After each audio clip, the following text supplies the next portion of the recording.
ನಮಸ್ಕಾರ ವೀಕ್ಷಕರೇ. ಸೊ ರಾಘವೇಂದ್ರ ಅವರೇ, ಈಗ ಸಾಕಷ್ಟು ವಿಚಾರಗಳು ನೀವು ಮಾತಾಡಿದ್ದೀರಾ. ಕೆಲವೊಂದು ವಿಚಾರಗಳು ನಿಮ್ಮ ಹತ್ರ ಇದಕ್ಕೂ ಮೊದಲೇ ನಾನು ಮಾತಾಡಿಸ್ಬೇಕಿತ್ತು. ಹೌದು, ಬಟ್ ಇವತ್ತು ಮಾತಾಡ್ಸೋಣ ಅಂತ. ಯಾಕಂದರೆ ಈಗ ಆರ್ಥಿಕವಾಗಿ ಸಾಕಷ್ಟು ಸಮಸ್ಯೆಗಳು ಎಲ್ಲರಿಗೂ ಇರುತ್ತೆ. ಪರ್ಸ್ನಲಾಗಿ ತುಂಬ ಜನಕ್ಕೆ ಅದು ಸಂಪಾದನೆ ಮಾಡಿದ್ದು ಎಲ್ಲೋಗುತ್ತೋ ಮತ್ತು ಕೈಯಲ್ಲಿ ಲಾಸ್ಟ್ ಮಂತ್ ಎಂಡಲ್ಲಿ ಏನೂ ಉಳಿದಿರಲ್ಲ. ಹೌದು. ಈ ತಾಂತ್ರಿಕ ವಿಧಾನಗಳಲ್ಲಿ, ಕೆಲವೊಂದು ಪೂಜಾ ವಿಧಾನಗಳಲ್ಲಿ ದುಡ್ಡನ್ನು ಹೆಂಗೆ ಇಡಬೇಕು, ಇಲ್ಲ ಯಾವ ಥರ ಅದನ್ನು ಸೇವ್ ಮಾಡಬೇಕಾಗುತ್ತೆ ಅನ್ನೋ ಒಂದು ವಿಚಾರ ಒಂದಾದರೆ, ನಿಮ್ಮವೇ ಕೆಲವೊಂದಷ್ಟು ರೂಲ್ಸ್ಗಳು, ಕೆಲವೊಂದು ಈ ತಾಂತ್ರಿಕ ವಿಚಾರಗಳಲ್ಲಿ ಒಂದಷ್ಟು ಮಾಡೋದ್ರಿಂದ ಲಕ್ಷ್ಮಿ ಒಲಿಯುತ್ತೆ, ದುಡ್ಡಿಂದು ಒಂದು ಆವಾಹನೆ ಆಗುತ್ತೆ, ಮನೆಗೆ ಲಕ್ಷ್ಮಿಗೆ ದುಡ್ಡಿಂದು ಸಮಸ್ಯೆ ಇರೋದಿಲ್ಲ. ಸೊ ಈ ಥರದ್ದು ವಿಚಾರಗಳಿದೆ ಅಂತ ನಾವು ಕೇಳ್ಪಟ್ಟಿದ್ದೀವಿ. ಸೊ ಮುಖ್ಯವಾಗಿ ಲಕ್ಷ್ಮಿ ಎಲ್ಲರಿಗೂ ಬೇಕು. ಅದಕ್ಕೆ ಸಂಬಂಧಪಟ್ಟಂತೆ ಲಕ್ಷ್ಮಿನ ಹೊಲಿಸ್ಕೊಳ್ಳೋ ಅಂಥ ವಿಧಾನಗಳು ಯಾವೆಲ್ಲ ಇದ್ದಾವೆ, ಸೊ ನಿಮ್ಮ ಹತ್ರ ಇರೋವಂಥವು ನಮ್ಮ ವೀಕ್ಷಕರಿಗೆ ಏನಾದರೂ ಇದ್ದರೆ ತಿಳಿಸಿ. ಮೊದಲಿಗೆ ವೀಕ್ಷಕರಿಗೆ ನಮಸ್ಕಾರಗಳು. ಆಮೇಲೆ ಈಗ ಇವತ್ತೊಂದು ವಿಶೇಷವಾದ ದಿನ. ಮೊದಲಿಗೆ ಗಣೇಶನ ತಿಳ್ಕೊಂಡು ಕಾರ್ಯಕ್ರಮ ಸ್ಟಾರ್ಟ್ ಮಾಡೋಣ. ಓಂ ಗಂ ಗಣಪತಿಯೇ ನಮಃ. ಜೈ ಚಾಮುಂಡೇಶ್ವರಿ ಮಹಾತಾಯಿ. ಆ ತಾಯಿ ಚಾಮುಂಡೇಶ್ವರಿನ ತಿಳ್ಕೊಂಡು ಕಾರ್ಯಕ್ರಮ ಸ್ಟಾರ್ಟ್ ಮಾಡೋಣ. ಆಮೇಲೆ ನಮ್ಮ ವೀಕ್ಷಕರಿಗೆ ಏನಾಗ್ತದೆ ಅಂತಂದರೆ, ಕೆಲವರು ದುಡಿತಾರೆ, ಎಷ್ಟು ದುಡಿದ್ರೂ ದರಿದ್ರ, ನಮಗೇನಿದು ಹಣದ ಒಳ್ಳೆನೇ ಬರ್ತಾ ಇಲ್ಲ, ಹಣ ಕೈಯಲ್ಲಿ ನಿಲ್ತಾ ಇಲ್ಲ, ವ್ಯವಹಾರಗಳು ನಾವು ಎಲ್ಲ ಮಾಡ್ತಾನೆ ಇದ್ದೀವಿ, ಎಲ್ಲ ಲಾಸಲ್ಲೇ ಇದ್ದೀವಿ ಅನ್ನೋರಿಗೆ ಇವತ್ತು ಒಂದು ರೆಮಿಡಿ ಇದು. ಯಾವ ರೀತಿ ಇದು ಮಾಡ್ಕೊಬೇಕು ಅಂತಂದರೆ, ಮೊದಲಿಗೆ ಬುಧವಾರ ಹೋಗಬೇಕು. ಒಂದು ಅಂಗಡಿಗಳಲ್ಲಿ ಮಾಮೂಲಿ ಸಿಗುತ್ತೆ, ಒಂದು ಕುಡಿಕೆ ತರಬೇಕು, ಸಣ್ಣ ಕುಡಿಕೆ. ಸಣ್ಣದು ಒಂದು ಕುಡಿಕೆ ತರಬೇಕು. ಅದನ್ನ ಏನು ಮಾಡಬೇಕು ಅಂತಂದರೆ, ಸ್ವಲ್ಪ ಅದಕ್ಕೆ ಈ ರೋಸ್ ವಾಟರ್ ಬರುತ್ತಲ್ಲ, ಅದನ್ನು ಗುಲಾಬಿ ನೀರು, ಪಟಿಕ ಅಂತ ಬರುತ್ತೆ, ಪಟಿಕ. ಅದು ನೋಡಿದ್ದೀರಲ್ಲ, ಪಟಿಕ. ಅದು ಆ ಪಟಿಕದಲ್ಲಿ ಎಲ್ಲ ಸ್ವಲ್ಪ ಚಿಕ್ಕದಾಗಿ ಕುಟ್ಕೊಂಡು ಪುಡಿ ಮಾಡ್ಕೊಬೇಕು. ಪಟಿಕವನ್ನ ಪುಡಿ ಮಾಡ್ಕೊಂಡು ಧೂಳ್ತಾರ ಅದನ್ನೇನು ಮಾಡಬೇಕು, ನೀರಲ್ಲಿ ಹಾಕಿ ಈ ಕುಡಿಕೆನೆಲ್ಲ ಚೆಂದಾಗಿ ತೊಳಿಬೇಕು. ಆ ನೀರಲ್ಲಿ ತೊಳಿಬೇಕು. ಇದು ಯಾವತ್ತು ಮಾಡಿದ್ದು? ಬುಧವಾರ ಮಾಡಬೇಕು. ಅದು ಏನಕ್ಕೆ ತೊಳಿಬೇಕು ಅಂತಂದರೆ, ಅದೆಲ್ಲ ಸ್ವಲ್ಪ ಇದಾಗಿರ್ತದೆ. ಇದರಲ್ಲಿ ಏನಾನ ಅಕಸ್ಮಾತ್ ದೋಷ ಇತ್ತು, ಇತ್ತಂದರೆ ಸ್ವಚ್ಛ ಆಯಿತು. ಅದನ್ನು ಒಂದು ಕಡೆ ನೀಟಾಗಿ ಮಾಡ್ಕೊಂಡ್ರಿ. ಆಮೇಲೆ ಗುರುವಾರ ಏನು ಮಾಡಬೇಕು, ನೀಟಾಗಿ ಶುದ್ಧವಾದ ಒಂದು ಅರಿಶಿಣ ಕೊಂಬು ಅಂತ ಹೇಳ್ತೀವಿ. ಅರಿಶಿಣ ಇವರೇನೆ ಒಂದು ಅಂದರೆ ಶುಭ ತಿಥಿ, ಶುಭ ನಕ್ಷತ್ರ ಇವೆಲ್ಲ ನೋಡ್ಕೊಂಡು ಗುರುವಾರ ಸ್ಟಾರ್ಟ್ ಮಾಡಬೇಕು. ಚೆಂದಾಗಿ ಕುಟ್ಟಬೇಕು. ಇದನ್ನು ಕುಟ್ಟಿ ಒಂದು ಸ್ವಲ್ಪ ಪುಡಿ ಮಾಡ್ಕೊಂಡು ಈ ಕುಡಿಕೆ ಐತಲ್ಲ, ಈ ಕುಡಿಕೆ ಅದರೊಳಗಡೆ ಸ್ವಲ್ಪ ಹಾಕಬೇಕು. ಓಕೆ. ಅರಿಶಿಣದು ಕೊಂಬು ಕುಟ್ಟಿ ಪುಡಿ ಹಾಕ್ಬೋದು. ಅಂದರೆ ಒರಿಜಿನಲ್ಲೇ ಬೇಕು, ಲೋಕಲ್ ಬೇಡ. ತಂದು ಕುಟ್ಟಬೇಕು. ಒಂದು ಅರಿಶಿಣ ಕೊಂಬು ಸಿಗುತ್ತೆ, ಅದು ತಗೊಂಬಂದು ಕುಟ್ಟಿ ಪುಡಿ ಮಾಡಿ ಆ ಕುಡಿಕೆ ಒಳಗಡೆ ಹಾಕಬೇಕು. ಇದು ಆಮೇಲೆ ಇದು ಹಾಕಿದ್ದಾದಮೇಲೆ ಬಿಳಿ ಸಾಸಿವೆ ಹಾಕಬೇಕು. ಅದ್ರದ್ದು ಏನೈತಲ್ಲ ಅರ್ಧ ಹಾಕಬೇಕು. ಕುಡಿಕೆಯಲ್ಲಿ ಅರ್ಧ. ಈಗ ಫಸ್ಟ್ ಏನು ಹಾಕಿದ್ರು, ಅರಿಶಿಣ ಹಾಕಿದ್ರು, ಆಮೇಲೆ ಬಿಳಿ ಸಾಸಿವೆ, ಆಮೇಲೆ ಒಂದು ಕಾಯಿನು, ₹1 ಕಾಯಿನು. ಅದು ₹1 ₹5 ₹2 ಕಾಯಿನ್ ಒಂದು ಹಾಕ್ಬೇಕು. ಈಗ ಕಾಯಿನ್ ಹಾಕ್ಬಿಟ್ಟು ನಾವು ಇದು ಏನು ಹೇಳ್ತೀವಿ ಅಂತಂದರೆ, ಎಳ್ಳು ಬತ್ತಿ ಕಟ್ತೀವಲ್ಲ, ಎಳ್ಳು ಬತ್ತಿ ಕಟ್ತೀವಿ, ಆ ಥರ ತೆಳ್ಳಗೆ ಇರಬೇಕು ಒಂದು ಬಟ್ಟೆ. ಈ ಕುಡಿಕೆಗೆ ಎಷ್ಟಾಗುತ್ತಲ್ಲ, ಬಿಳೆ ಬಟ್ಟೆ ಅಂದರೆ ಅದ್ರದ್ದು ಹಳದಿ ಬಟ್ಟೆನೇ ಬೇಕು. ಹಳದಿ ಕಲರ್ ಅಂಗಡಿಯಲ್ಲಿ ಸಿಗುತ್ತೆ, ಬಟ್ಟೆನೇ ಸಿಗುತ್ತೆ. ಹಳದಿ ಕಲ್ಲರು ಹಿಂಗೆ ನೋಡಿದ್ರೆ ತೂತರು ತೆಳ್ಳಗ ಕಾಣಿಸ್ಬೇಕು, ತೆಳುವು ಬಟ್ಟೆ. ಅದು ಆ ಕುಡಿಕೆಗೆ ಎಷ್ಟೈತಲ್ಲ ಅದ್ರ ನೀಟಾಗಿ ಕಟ್ ಮಾಡ್ಕೊಂಡು, ಈ ಸಾಸಿವೆ ಏನು ಹಾಕಿರ್ತಾರೆ ನೋಡಿ, ಅದ್ರ ಮೇಲೆ ನೀಟಾಗಿ ಇಡಬೇಕು. ಅದಾದಮೇಲೆ ಏನು ಮಾಡಬೇಕು ಅಂದರೆ, ಈಗ ಅಖಂಡ ಅಕ್ಕಿ ಅಂತ ಹೇಳ್ತೀವಿ, ಅಂದರೆ ಸ್ವಚ್ಛವಾದ ಅಕ್ಕಿ, ನುಚ್ಚಾಗಬಾರ್ದು. ಅಖಂಡ ಅಕ್ಕಿ ಅಂದರೆ ಉದ್ದುದ್ದ ಇರಬೇಕು, ನೀಟಾಗಿ ಜರಡಿ ಇಟ್ಕೊಬೇಕು. ಅದು ಪುಡಿ ಆಗಿರಬಾರ್ದು. ಅದನ್ನು ಪೂರ್ತಿ ಅದಕ್ಕೆ ಹಾಕಬೇಕು. ಬಟ್ಟೆ ಆದಮೇಲೆ ನೆಕ್ಸ್ಟ್ ಸ್ಟೆಪ್ ಇದು.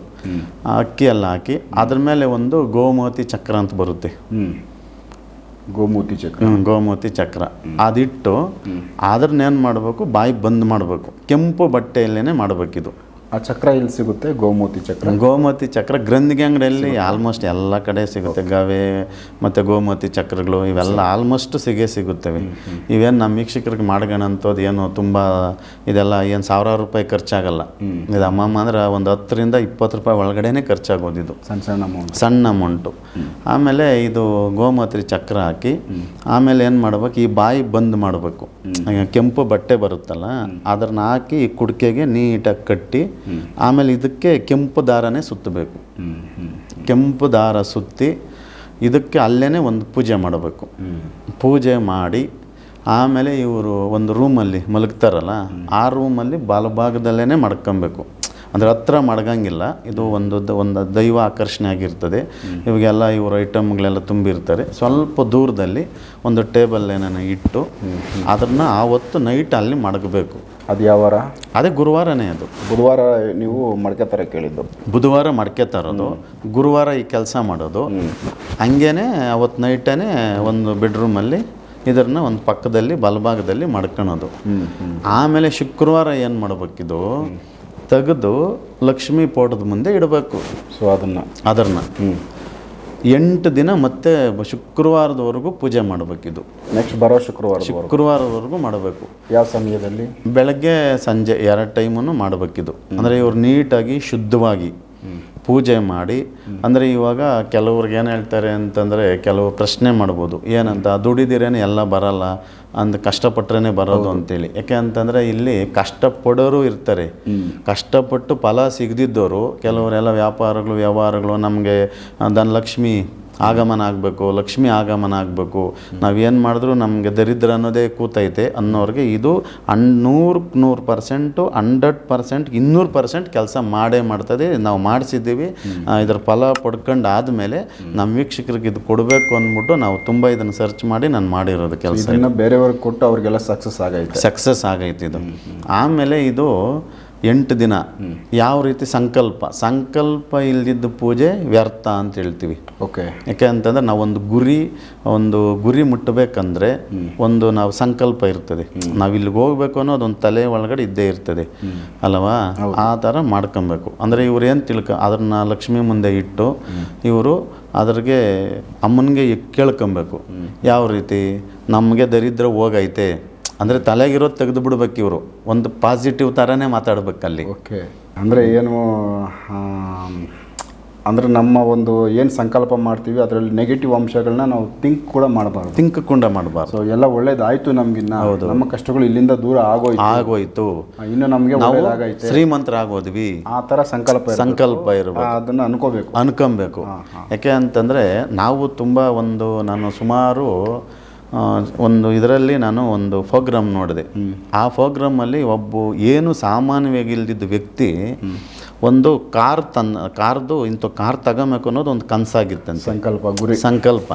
ಅದನ್ನೇನು ಮಾಡ್ದ, ಒಂದು ವಾಲ್ ಪೋಸ್ಟ್ ಥರ ಒಂದು ಗೋಡೆ ಮೇಲೆ ಮೆತ್ತದ. ಓಕೆ. ಡೈಲಿ ನಾನು ಈ ಥರ ಕಾರ್ ತರಬೇಕು ಅಂತೇಳಿ ಸಂಕಲ್ಪ ಮಾಡಿದ್ಮೇಲೆ ಅದು 100% ಅವ್ನಿಗೆ ನೆರವೇರ್ತೈತೆ ಅಂತ. ಇದು ಒಂಥರ ಡ್ರೀಮ್ನ ಅಷ್ಟೇ ನಾವು ಅನ್ಕೊಂಡ್ಬಿಡೋದು. ಹೌದು, ಊಹೆ ಮಾಡ್ಕೊಂಡು. ಓಕೆ, ನನಗೆ ಇವಾಗ ಏನು ಬೇಕಂದ್ರೆ ಅದ್ರದ್ದು ಒಂದು ಗೋಲ್ ಇಟ್ಕೊಂಡು ಅದು ನನ್ನ ಹತ್ರ ಆಲ್ರೆಡಿ ಐತೆ ಅನ್ನೋ ಮಾಡಿಬಿಡ್ಬೇಕು. ಹೌದು, ಇದು ಸಂಕಲ್ಪ ಆದಂಗೆ ಆಯಿತು. ಅದು ದೈವಗೆ ದಾರಿಗೆ ಎತ್ಕೊಂಡು ಹೋಗುತ್ತೆ ನಮ್ಮ ಜೀವನನ. ಹೌದು, ಈ ಥರ ಲಕ್ಷ್ಮೀ ತವ ಬೇಡ್ಕೊಂಬೇಕಿದು. ಏನಂತ, ಈ ಥರ ನಮಗೆ ದರಿದ್ರ ಹೋಯ್ತು. ಇವರು ಏನಾಗ್ತದೆ ಅಂದರೆ ಕೆಲವರು ನೋಡಿ, ಕೆಲವ್ರಿಗೆ ಮೆಂಡು ಹೆಂಗಿರ್ತಾ ಬಿಡ್ತದೆ ಅಂದರೆ, ನಾವೆಲ್ಲ ಹೋಗಿದಾಗ ನೋಡಿದ್ದೀವಿ. ಅಂದರೆ ಇವಾಗ ಅವ್ರಿಗೇನೋ ಸಮಸ್ಯೆ ಕ್ಲಿಯರ್ ಮಾಡಿರ್ತೀವಿ, ಅವರ ಹ್ಯಾಪಿಯಾಗಿರ್ತಾರೆ. ತಲೆಗೆ ಅದು ತುಂಬ್ಕೊಂಡಾಗ ಮತ್ತೆ ಅದು ಅವರ್ಸ್ತದದು. ನೆಗೆಟಿವ್ ಅನ್ನೋದು ತೆಗೆದು ಬಿಡ್ಬೇಕು ನಾವು. ನೆಗೆಟಿವ್ ಇಲ್ಲ ಅಂತಂದಾಗ ಇವಾಗ ನಾವೇನಾಗ್ತದೆ, ಯಾವುದೋ ಒಂದು ದಾರಿ, ಆ ದಾರಿನಾಗ ಹೋದರೆ ಹಾವು ಬತ್ತೈತೆ ನೀವು ಮನ್ಸಲ್ಲಿ ಅನ್ಕೊಂಡು ಅದು ಖಂಡಿತವಾಗಿ ಬಂದೇ ಬರ್ತದೆ. ಅಂದರೆ ನಾವೇನು ಬಯಸ್ತೀವಿ, ಹೌದು, ಅದು ನಡೀತದೆ. ನಾವು ಒಳ್ಳೇದು ಬಯಸಿದ್ರೆ ಒಳ್ಳೇದೇ ಮಾಡ್ಬೇಕು. ಈಗ ನಾವು ದೇವಸ್ಥಾನಗಳಿಗೆಲ್ಲ ಎಂದಕ್ಕೆ ಹೋಗೋದು, ಈ ಥರ ಸಂಕಲ್ಪ ಮಾಡೋದೇನಕ್ಕೆ, ನಮ್ಗೆ ದರಿದ್ರ ಹೋಗಲಿ, ಏನೋ ಒಂದು ಒಳ್ಳೇದಾಗಲಿ ಅಂತ ತಾನೇನೆ. ಈಗ ಅವರು ಈ ಥರ ಅನ್ಕೊಬೇಕು. ಅಂದರೆ ನಾವು ಸಿರಿವಂತರಾಗಿದ್ದೀರಿ, ನಮಗೆ ಹಣದ ಒಳ್ಳೆನೇ ಬಂದೈತೆ, ನಮಗೆ ದರಿದ್ರ ಇಲ್ಲ, ನಾವು ಕುಬೇರರಾಗೋಗಿದ್ದೀವಿ, ಅಂಥೇಳಿ ಇವಾಗ ಅದು ಯಾವಾಗ ಅದಕ್ಕೆ ಕೊಡ್ತಾ ಕೊಡ್ತಾ ಕೊಡ್ತಾ, ಯಾಕೆ ಅಂತಂದರೆ ಒಂದು ಪೂಜೆ ಸಂಕಲ್ಪ ಅನ್ನೋದು ಹೆಂಗೆ ಅಂತಂದರೆ ಗೋಡೆಗಳಿಗೂ ಕಿವಿ ಇರ್ತೈತಂತೆ. ಹಳೆ ಕಾಲದಲ್ಲೆಲ್ಲ ಕೇಳಿದ್ರಿ, ಈ ಥರ ಇರ್ತದೆ. ಇದು ಅನ್ಕೊಂಡು ಅದು ಆ ತಾಯಿ, ಯಾಕಂದರೆ ಇಲ್ಲಿ ಇವರು ಎಲ್ಲ ತಯಾರು ಮಾಡಿರೋದು ಇರ್ತದೆ. ಇದೇನಕ್ಕೆ ಅಂತಂದರೆ ನೋಡ್ರಿ, ಇದು ಅರಿಶಿನ ಬಂದು ಅಂದರೆ ಇದು ಇದರಿಂದ ಬಂದಿರ್ತದೆ, ದೇವಲೋಕದಿಂದ ಬಂದಿರ್ತದೆ. ಬಿಳಿ ಸಾಸಿವೆ ಬಂದು ಆಕರ್ಷಣೆ, ಮತ್ತು ಕಾಯಿನೂ ಎಲ್ಲ ಲಕ್ಷ್ಮೀದು ಒಂದು ಇದು ಇರ್ತದೆ. ಅಕ್ಕಿ ಬಂದು ಪ್ರತಿಯೊಬ್ಬರಿಗೂ ಒಂದು ಆಕರ್ಷಣೆ ಇದಿರ್ತದೆ. ಆಮೇಲೆ ಗೋಮತಿ ಚಕ್ರ ಬಂದು ಸಾಕ್ಷಾತ್ತು ಇದ್ರದ್ದೇ ಇರ್ತದೆ, ಲಕ್ಷ್ಮೀದು. ಆಮೇಲೆ ಅಂದರೆ ಗೋವು ಮಾತೆಯಲ್ಲಿ 108 ದೇವತೆಗಳು ಇರ್ತದೆ ಅನ್ನೋದು ಒಂದು ಪ್ರತೀತಿ. ಇದು ಅದು ಯಾವಾಗ ಇವು ತಗೊಂಡಾಗ ಇವು ಜಾಗೃತವಾಗಿ ಇವ್ರಿಗೆ ಅಂದರೆ ಇವಾಗ ಏನು ಇವರು ದುಡಿತಾ ಇರ್ತಾರಲ್ಲ, ಆ ದುಡ್ಡನ್ನ ದುಪ್ಪಟ್ಟು ಮಾಡಿ ವೇಸ್ಟ್ ಆಗದಿದ್ದಂಗೆ ಇದು ಮಾಡ್ಕೊಂಡು ಇದ್ರದ್ದು ಫಲ 100% ಕೊಟ್ಟೆ ಕೊಡ್ತದೆ. ಇದು ಒಂದು 2 ರಿಂದ 3 ತಿಂಗಳದೊಳಗಡೆ ಗ್ಯಾರಂಟಿ ಫಲ ಅಂತೂ 100% ಕೊಟ್ಟೆ ಕೊಡ್ತದೆ. ಇದು ಈ ಥರ ಮಾಡ್ಕೊಂಡಿದ್ದು ಆಮೇಲೆ ಇವರು ಡೈಲಿ ಆ ಥರ ಅನ್ಕೊಂಡು ಒಂದು ಪಾಸಿಟಿವ್ ಆಗೇ ಥಿಂಕ್ ಮಾಡ್ಬೇಕು ಇವರು. ಮಾಡಿ ಲಾಸ್ಟ್ನಾಗ 8ನೇ ದಿನ ಆದಮೇಲೆ ಅದಕ್ಕೊಂದು ಪೂಜೆ ಮಾಡಿ ತೆಂಗಿನಕಾಯಿ ಹೊಡೆದು ನೈವೇದ್ಯ ಎಲ್ಲ ಮಾಡಿ, ಅಂದರೆ ಇವರು ಟಜೀರಿ ಅಂತ ಹೇಳ್ತೀವಿ, ಅಂದರೆ ಬೀರು ಅಂದರೆ ಇಲ್ಲಿ ಒಂದು ಲಾಕರು ಎಲ್ಲೋ ಅದನ್ನ ಎತ್ಕೊಂಡೋಗಿ ಒಂದು ನೈಋತ್ಯ ಮೂಲೆಯಲ್ಲಿ ಭದ್ರವಾಗಿ ಇಟ್ಬಿಡ್ಬೇಕು. ಅದಿಟ್ಟಾದ ಮೇಲೆ ನೋಡಿ ಇವ್ರಿಗೆ ಲಕ್ಷ್ಮಿ ದುಡ್ಡು ಇಡೋ ಜಾಗದಲ್ಲಿ ಇಡಬೇಕು, ನೈಋತ್ಯ ಮೂಲೆಯಲ್ಲಿ. ಟಜರಿ ಅಂದರೆ ಇವಾಗ ಒಂದು ಬೀರು ಇರ್ತದೆ, ಆ ಬೀರುಗೆ ನೈಋತ್ಯ ಮೂಲೆ. ಓಕೆ, ಅದರೊಳಗಡೆ ನೈಋತ್ಯ. ಬೀರುವಲ್ಲಿ ಒಂದು ಕಡೆ ಬಂದೋಬಸ್ತಾಗಿ ಇಟ್ಬಿಡ್ಬೇಕು.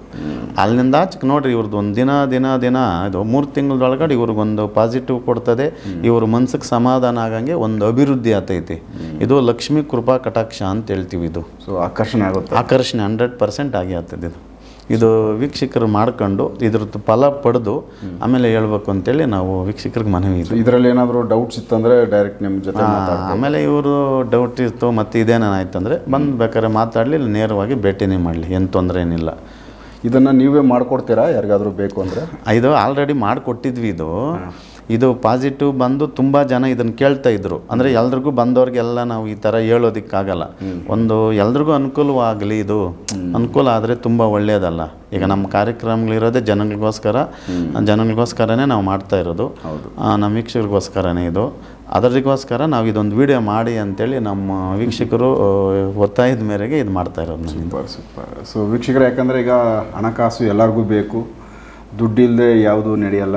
ದುಡ್ಡಿನ ಮೇಲೆ ದುನಿಯಾ ನಿಂತೈತೆ ಅನ್ನೋದು ಎಲ್ಲರಿಗೂ ಸಾಮಾನ್ಯವಾಗಿ ಎಲ್ಲರಿಗೂ ಗೊತ್ತಿರೋ ವಿಚಾರ.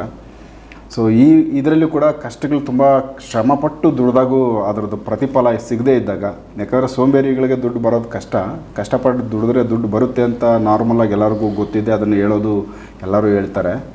ಬಟ್ ದುಡಿದ್ರು ಕಷ್ಟಪಟ್ಟು ಕತ್ತೆ ದುಡ್ದಂಗೆ ದುಡಿದ್ರು ಕೈಯಲ್ಲಿ ದುಡ್ಡು ನಿಲ್ತಾ ಇರಲ್ಲ ಅಂತ ಒಂದು ಜೀವನ ಮಾಡ್ತಾರೋ ವ್ಯಕ್ತಿಗಳಿಗೆ ಈ ಒಂದು ಪ್ರೋಸೆಸ್ಸು ತುಂಬ ಬೆನಿಫಿಟ್ ಇರುತ್ತೆ. ಯಾಕಂದರೆ ದುಡ್ದಿದ್ದರದ್ದು ಫಲ ಅವ್ರಿಗೆ ಸಿಗಬೇಕಿತ್ತು, ಬಟ್ ಸಿಗದೇ ಇದ್ದಾಗ ಹಿಂಗೆ ಮಾಡ್ಕೊಂಡಾಗ ನೆಕ್ಸ್ಟ್ ಅದು ಅವ್ರಿಗೆ ಫಲಿಸುತ್ತೆ.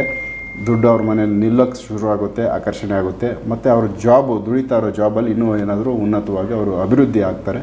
ಒಟ್ಟಿನಲ್ಲಿ ಕುಟುಂಬದಲ್ಲಿ ಒಂದು ಕುಟುಂಬಕ್ಕೆ ದುಡ್ಡಿಂದು ಸಮಸ್ಯೆ ಇಲ್ದಂಗೆ ಅದು ಮೇಂಟೈನ್ ಆಗುತ್ತೆ. ಆಮೇಲೆ ಹೌದು, ಅಂದರೆ ಇಲ್ಲಿ ಕೆಲವರು ಇನ್ನೂ ಒಂದು ಪ್ರಶ್ನೆ ಕೇಳ್ತಾರೆ, ಸುಮ್ಮನೆ ಹಂಗೆ ಇಟ್ಟರೆ ಆಗುತ್ತಾ ಅಂತೇಳಿ. ಅಂದರೆ ಇಲ್ಲಿ ಏನು ಡೈಲಿ ಪೂಜೆ ಮಾಡ್ತಾ ಇರ್ತಾರಲ್ಲ, ಒಂದು ಲಕ್ಷ್ಮಿದು 108 ಬಾರಿ ಅಂದ್ಕೊಂಡ್ರು ಸಾಕು, ಬೆಳಗ್ಗೆ ಸಂಜೆ ಮಂತ್ರ. ಸೊ ನೀವು ಮಾಮೂಲಿ ಲಕ್ಷ್ಮಿ, ಓಂ ನಮೋ ಮಹಾಲಕ್ಷ್ಮಿಯೇ ನಮಃ ಅನ್ನೋ 108 ಸಾರಿ ಅಂದ್ಕೊಂಡ್ರು ಅದೇ ಮಂತ್ರ ಸಾಕು. ಓಂ ನಮೋ ಮಹಾಲಕ್ಷ್ಮಿಯೇ ನಮಃ, ಓಂ ನಮೋ ಮಹಾಲಕ್ಷ್ಮಿಯೇ ನಮಃ, ಅದು 108 ಬಾರಿ ಅಂದ್ಕೊಂಡು ಪೂಜೆ ಮಾಡಿ ಸಾಕ್ಷಾತ್ ಆ ತಾಯಿನೇ ಅಲ್ಲಿ. ಯಾಕಂದ್ರೆ ಲಕ್ಷ್ಮೀ ಪೋಟದ ಮುಂದೆ ಇಟ್ಟಿರ್ತಾರೆ. ಇದ್ರಿಗೊಂದು ಯಾಕಂತಂದರೆ ಯಾವುದೇ ಒಂದು ವಸ್ತು ನೋಡ್ರಿ, ಈಗ ನಾವೇನು ಹೇಳ್ತೀವಿ ಅಂದರೆ ಕಲ್ಲಿಟ್ಟರು ಅದ್ರ ಪ್ರಾಮಾಣಿಕವಾಗಿ ಪೂಜೆ ಮಾಡಿದ್ರೆ ದೈವ ಶಕ್ತಿ ಬಂದೇ ಬರ್ತೈತಿ. ಆ ಭಕ್ತಿಯಲ್ಲಿ ಇರಬೇಕು, ಇವರು ಮನಸ್ಸಲ್ಲಿ ಸಂಕಲ್ಪ ಆಗಿರಬೇಕು, ಇವರು ತಲೆಯಲ್ಲಿ ನೆಗೆಟಿವ್ ಹೋಗಿರಬೇಕು.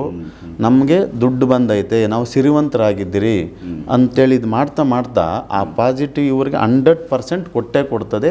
ಇವರು ಇವರು ನಾನೇನು ಹೇಳ್ದವಲ್ಲ, ಒಂದು 2-3 ತಿಂಗಳದೊಳಗಡೆ ಇವ್ರಿಗೆ ಅಭಿವೃದ್ಧಿ ಅನ್ನೋದು 100% ಆಗೇ ಆಗುತ್ತೆ. ಯಾವುದೋ ಒಂದು ದಾರಿಗಳಲ್ಲಿ ಅವ್ರ ಜೀವನ ಬದಲಾಗುತ್ತೆ. ಇಲ್ಲಿ ಏನಾಗ್ತದೆ ಅಂತಂದರೆ, ಕೆಲವು ವಿಚಾರಗಳಲ್ಲಿ ಲಕ್ಷ್ಮಿ ಕೆಲವ್ರು ಹೇಳ್ತೀವಲ್ಲ ನಾವು, ದೇವ್ರು ಕೊಟ್ಟರು ಇವ್ರು ಕೊಡಲ್ಲ ಅಂತೇಳಿ, ಪೂಜಾರಿ ಕೊಡಲ್ಲ ಅಂತೇಳಿ. ಕೆಲವು ವಿಚಾರಗಳಲ್ಲಿ ಏನಾಗ್ತದೆ, ಇವ್ರಿಗೆ ಬರೋ ದುಡ್ಡು ಸ್ಟ್ರಕ್ ಆಗಿರ್ತದೆ, ಹಿಡ್ದಿರ್ತದೆ, ಇವ್ರ ಬಿಸ್ನೆಸ್ಗಳಿಗೆಲ್ಲ ಅಡ್ಡ ಆಗಿರ್ತದೆ. ಇದರಲ್ಲಿ ಇದೆಲ್ಲ ಸ್ವಲ್ಪ ದಾರಿ ಮಾಡಿಕೊಡ್ತದೆ. ಈಗ ನಮ್ಗೆ ನೀರು ನೀಟಾಗಿ ಹರಿತಾ ಇರ್ತದೆ, ಅದಕ್ಕೇನೋ ಒಂದು ಅಡ್ಡ ಹಾಕಿದ್ರೆ ಎಷ್ಟು ನೀರು ಹಿಂದಕ್ಕೆ ತಡಿತೈತೆ ನೋಡಿ, ಹಿಂದೆ ಹೋಗುತ್ತೆ. ಆ ಥರ ಇದು ನೀಟಾಗಿ ಬಂದ್ಬಿಡ್ತೈತೆ. ಇವರಿಗೆ ಒಂದು ಒಳ್ಳೇದಾಗ್ತೈತೆ. ಅಂದರೆ ಇವ್ರ ಸಂಕಲ್ಪ ಇರಬೇಕು ಮನಸ್ಸಲ್ಲಿ, ಈ ಥರ ನಾವು ಶ್ರೀಮಂತರಾಗಿ ಹೋಗಿದ್ದೀವಿ, ಹಣದ ಒಳ್ಳೆನೇ ಬಂದೈತೆ, ಈ ಒಂದು ಇಮ್ಯಾಜಿನೇಷನಲ್ಲಿ ಇರಬೇಕು. ಅದು ಡೈಲಿ ಇತ್ತ ಅಂದರೆ ಅದು 100% ಸಕ್ಸಸ್ ಕೊಟ್ಟೆ ಕೊಡ್ತದೆ. ಸೊ ಇದೊಂದು ಸಂಕಲ್ಪಕ್ಕಿರೋ ಶಕ್ತಿ ಅಂತ ಹೇಳ್ಬೋದು. ಯಾಕಂದರೆ ಇದನ್ನ ರಾಘವೇಂದ್ರ ಅವ್ರಿಗೂ ಮೊದಲು ನಾನು ಈ ವಿಚಾರಗಳನ್ನ ಇನ್ನೂ ಸ್ವಲ್ಪ ದೊಡ್ಡವರು ಇದ್ರ ಬಗ್ಗೆ ಹೇಳಿದ್ದನ್ನು ನಾನು ಕೇಳಿದ ನೆನಪೈತೆ. ಯಾಕಂದರೆ ಯಾವುದೋ ಒಂದು ಡ್ರೀಮ್ಸ್, ನಮ್ಮ ಗೋಲ್ ಏನಿರುತ್ತೆ ಅದರದ್ದು ಒಂದು ಪೋಸ್ಟರ್ ಎಲ್ಲೋ ಒಂದು ದಿಕ್ಕು ಯಾವುದೋ ಒಂದು ಗೋಡೆಗೆ ಅವರು ರೆಗ್ಯುಲರಾಗಿ ಅದನ್ನು ಅಬ್ಸರ್ವ್ ಮಾಡ್ತಾ ಇದ್ದಾಗ ಅದನ್ನು ಹಚ್ಚಿ ಒಂದು ದಿವಸ ಅದನ್ನು ಟಾರ್ಗೆಟ್ನ ರೀಚ್ ಆಗುತ್ತೆ ಅದು ಜೀವನ.